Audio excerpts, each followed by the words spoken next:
It was an honour this morning to present a letter of credence from His Majesty King Charles III to President Salva Kiir Mayardit, and therefore to officially take up the position of His Majesty's Ambassador to the Republic of South Sudan. The United Kingdom and South Sudan enjoy historic ties, and the UK has been a steadfast champion of the people of South Sudan for many years. I confirm to His Excellency the President that the British Embassy will stay and will continue its support to the South Sudanese people. Our mission here is simple: to support peace and development so that the people of South Sudan can enjoy the fruits of their very hard-won independence. The UK is working in partnership to help address the challenges that people face. We have provided over $2.2 billion of assistance since independence, focused on health, education, peace building, and humanitarian aid. We are, for example, proud to have supported 400,000 individuals each year with food and cash assistance, to have facilitated over 1 million students to attend school, and to have vaccinated over 1.5 million children against deadly diseases. I informed the President this morning that even at a time when our international aid budget is under growing pressure, that the UK will continue to provide significant international assistance, including providing urgently needed food and medical support to the most vulnerable. I also made it clear that in the current context, it is more important than ever that the government of South Sudan also devotes more of its own resources to those same needs, including in terms of health, education, and humanitarian aid. We can complement what the government is doing here, but we cannot replace it. I know that despite the help provided by many partners, including the UK, that the everyday challenges facing people across this country are significant, and that the war in Sudan, climate change, and sadly the ongoing violence is only adding to them. So peace must be the basis for development. Neither South Sudan, nor the region, nor the world can afford another conflict here.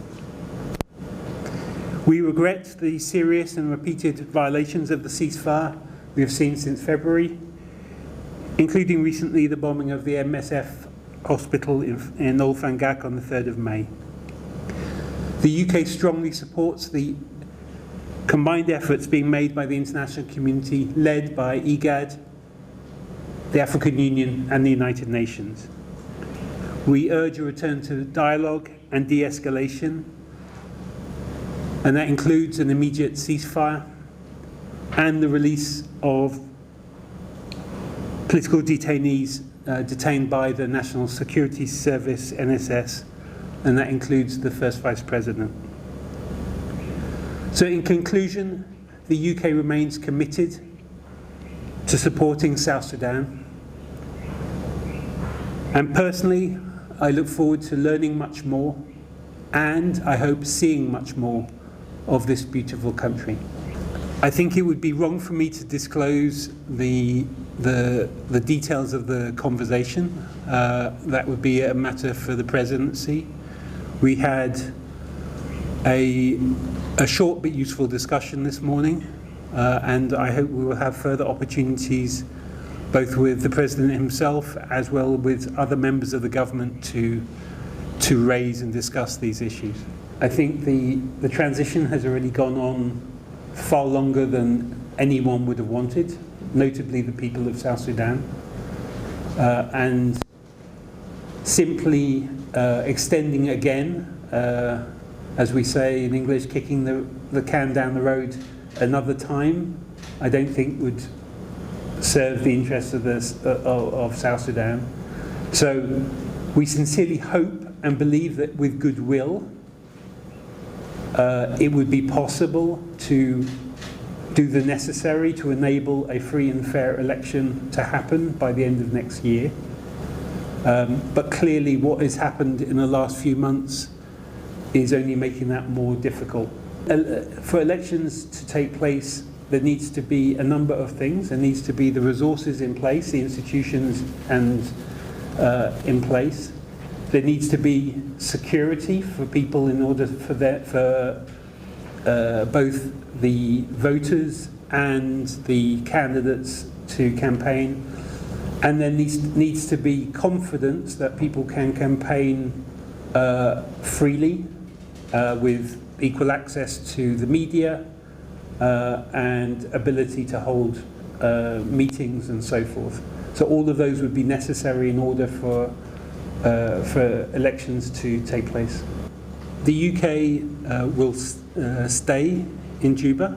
We obviously respect the decisions of other countries who, for various reasons, have decided either to temporarily close or because of financial pressures to